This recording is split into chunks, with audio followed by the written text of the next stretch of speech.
ọ̀ràn tuntun míì ló wọlé tọ Tani Olohun lọ báyìí o.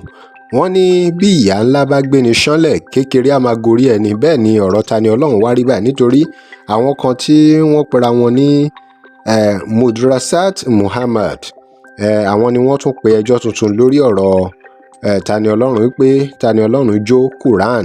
Ọ̀jọ̀gbọ́n Àlí Àgàn tó jẹ́ ọ̀jọ̀gbọ́n tí ó jẹ́ olùkọ́ ní ẹ̀ka ìmọ̀ ẹ̀sìn Islam ní University of Ilorin tó tún jẹ́ popular afa nílé kéwú Madrasa Muhammad ló wọ́ Tani Olohun lọ sí ilé ẹjọ́ yàtọ̀ sí gbogbo àwọn ẹjọ́ tó ti ń jẹ́ tẹ́lẹ̀. Nísìn gbogbo ẹjọ́ tó ń jẹ́ báyìí sìn ó ti pé 4 báyìí. Tẹ́ bá rántí pé Tani Olohun ló ti ń jẹ́jọ́ láti ọjọ́ 14 oṣù kẹjọ lórí ẹ̀sùn ìbanilórúkọ jẹ́ tí wọ́n fi kàn. Pẹ̀lú ẹjọ́ tuntun yìí sìn ó ti di olùpẹ̀jọ́ 4 ọ̀tọ̀ọ̀tọ̀ lórí Tani Olohun nìkan, lórí pé ó ya Quran, lórí pé ó bani lórúkọ jẹ́ àti bẹ́ẹ̀ bẹ́ẹ̀ lọ. Ẹ wá máa wòó pé ṣe bí Ọlọ́run kan náà ni gbogbo wa ń ké pè, àti pé báwo lọ̀rọ̀ yìí ṣe wá ń kẹ̀ sí lójoojúmọ́ báyìí, bó tiẹ̀ jẹ́ pé a gbọ́ pé 2 nínú àwọn kóòtù ti fún ní bail. But ẹ jẹ́ ká sáré wo àwọn olùpẹ̀jọ́ yẹn, àwọn tí wọ́n pè lẹ́jọ́: Association of Proud Sons and Daughters of Ilorin, àwọn ògo Ìlọrin, Alfa Òkútagídí, Sheikh Labib Lágbàjí àti new person tó ẹ̀ṣẹ̀ pé ìyẹn ní organization yẹn tí professor yẹn represent, Professor Ali Agan, tí ó pe ẹjọ́ lórí ọ̀rọ̀ Tani Olohun pé ó ya Quran. Àlàyé wà lórí àwọn ọ̀rọ̀ yìí o. Ká dẹ̀ tún wá gbọ́ nǹkan tí lọ́ọ̀yà àwọn olùpẹ̀jọ́ 4 yìí sọ.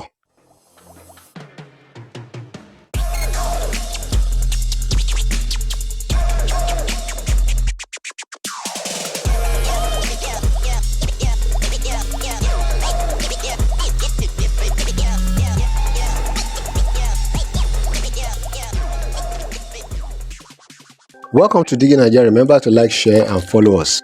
Kí ló dé tí àwọn tó pẹjọ́ yìí all in the name of pé ẹ̀sìn and all of that, kí ló dé tí wọn ò jẹ́ kí Ọlọ́run jà fún wọn?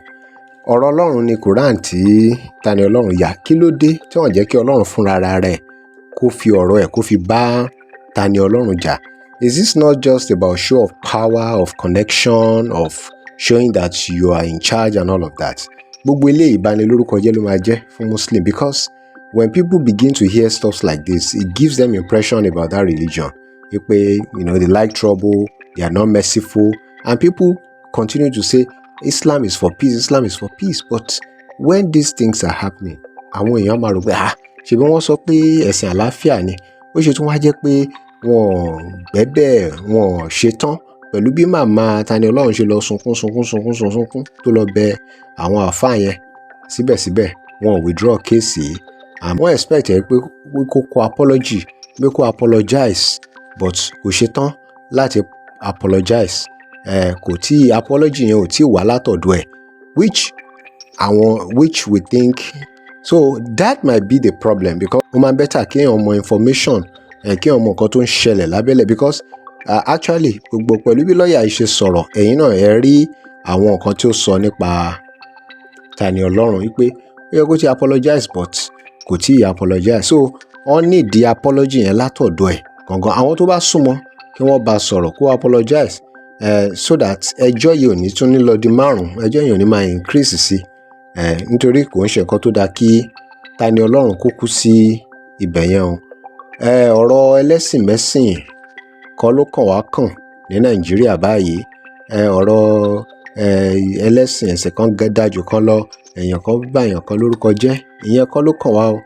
Báyìí bí a ṣe máa progress ní country ló yẹ kí a máa rò, àti bẹ́ẹ̀ bẹ́ẹ̀ lọ. Àti pé example wo là ń lè fún àwọn tá à ń kọ́ apẹ̀rẹ̀ wa láàfáà, apẹ̀rẹ̀ wa ń pastor, example wo là ń lè fún wọn?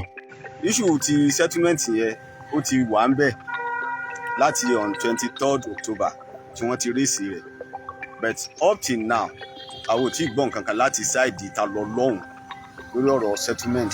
Ìdí mi ṣe bá yín sọ̀rọ̀ yìí bẹ̀rẹ̀ tí wọ́n á confirm pé bàbá olúwo ti dé, lẹ́tà apology wọn tí wọ́n kọ fúnra wọn àti tí lọ́ọ̀yà wọn kọ lé ó ti wà lọ́wọ́ mi ní ìsìn bá sọ̀rọ̀.